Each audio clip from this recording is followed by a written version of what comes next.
घने जंगल की हरियाली में सुबह की हल्की धूप ने पेड़ों की शाखाओं पर सुनहरी छाया डाल दी थी। पत्तों की खनक और दूर से आती पक्षियों की मधुर चहचहाहट से जंगल बिल्कुल जीवंत लग रहा था। हवा में मिट्टी और फूलों की ताजगी थी, जो हर सांस के साथ आन्या के दिल को शांति दे रही थी। जंगल के इस गहरे हिस्से में शोर शराबा नहीं था, सिर्फ प्रकृति की मधुर ध्वनि और पत्तों की हल्की खनक थी।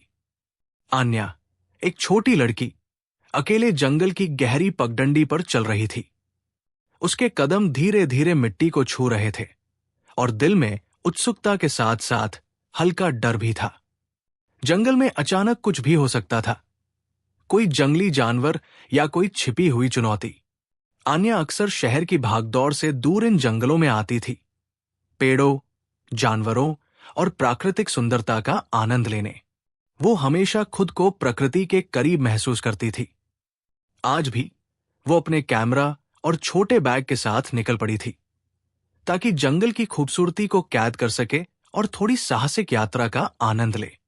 रास्ते पर चलते हुए आन्या ने देखा कि पेड़ों के बीच से हल्की रोशनी गिर रही है और एक छोटी नदी के किनारे से हल्की आवाज आ रही थी। जंगल की ये खामोशी और हल्का संगीत जैसे मिश्रित होकर जादुई माहौल बना रही थी। तभी एक झाड़ी हिली और एक छोटा बंदर सामने आ गया। बंदर की आंखों में जिज्ञासा और खेल खेल की ऊर्जा झलक रही थी। आन्या थोड़ी डर गई, लेकिन उसने हिम्मत दिखाई और शांत रही। बंदर धीरे धीरे आन्या के करीब बढ़ा, अपनी छोटी पूंछ इधर उधर हिलाते हुए। उसने आन्या को देखा जैसे ये जानना चाहता हो कि ये इंसान क्या करने वाला है। आन्या ने अपने बैग से कुछ फल निकाले और धीरे से जमीन पर रख दिए। बंदर ने पहले दूरी से देखा, फिर धीरे से उन फलों की ओर बढ़ा। उसने ध्यान से फलों को उठाया और धीरे धीरे खाना शुरू किया। आन्या पीछे हटकर देख रही थी कि बंदर कितना सावधानीपूर्वक व्यवहार कर रहा है और उस पर पूरा भरोसा कर रही थी।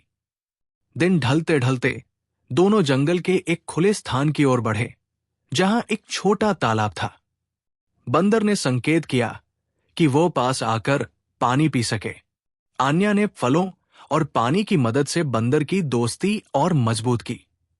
उस समय आन्या ने महसूस किया कि जंगल में अकेले होने पर भी यदि समझदारी और धैर्य हो, तो जंगल के जानवर भी दोस्त बन सकते हैं और सुरक्षा प्रदान कर सकते हैं। शाम के समय जंगल की हल्की धूप धीरे धीरे चांदनी में बदल गई। पेड़ों के ऊपर से हल्की हवा चल रही थी और पत्तों की खनक से संगीत जैसी आवाज आ रही थी। आन्या और बंदर धीरे धीरे तालाब के पास गए और थोड़ी देर आराम किया। बंदर उसके साथ आराम से बैठा, जैसे दोनों एक दूसरे को समझ रहे हों। रात के करीब जंगल में हल्की शांति छा गई थी। आन्या ने महसूस किया कि यदि हम अपने डर को धैर्य और समझदारी के साथ संभालें, तो जंगल का अनुभव सुरक्षित और सुखद हो सकता है। इस पहली मुलाकात ने दोनों के बीच अनोखी दोस्ती पैदा कर दी। जैसे ही रात गहरी हुई, जंगल का माहौल और रहस्यमय और रोमांचक हो गया।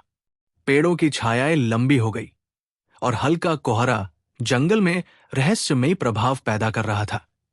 आन्या और बंदर अब पूरी तरह से दोस्त बन चुके थे। बंदर ने आन्या की सुरक्षा को अपनी जिम्मेदारी बना लिया और आन्या भी उस पर पूरा भरोसा कर रही थी। रात के समय जंगल में हल्की हल्की आवाजें सुनाई देने लगी। कहीं दूर उल्लू की हुक, कहीं हवा के साथ पत्तों की खनक। बंदर हर आवाज पर सतर्क था और आन्या को डरने नहीं दे रहा था। उसकी सतर्कता और समझदारी ने आन्या को सुरक्षित महसूस कराया। दोनों धीरे धीरे जंगल की पगडंडी पर चलते रहे। आन्या ने सोचा कि अकेले जंगल में रहना खतरनाक हो सकता है, लेकिन दोस्ती और समझदारी से हर स्थिति में सुरक्षित रहना संभव है।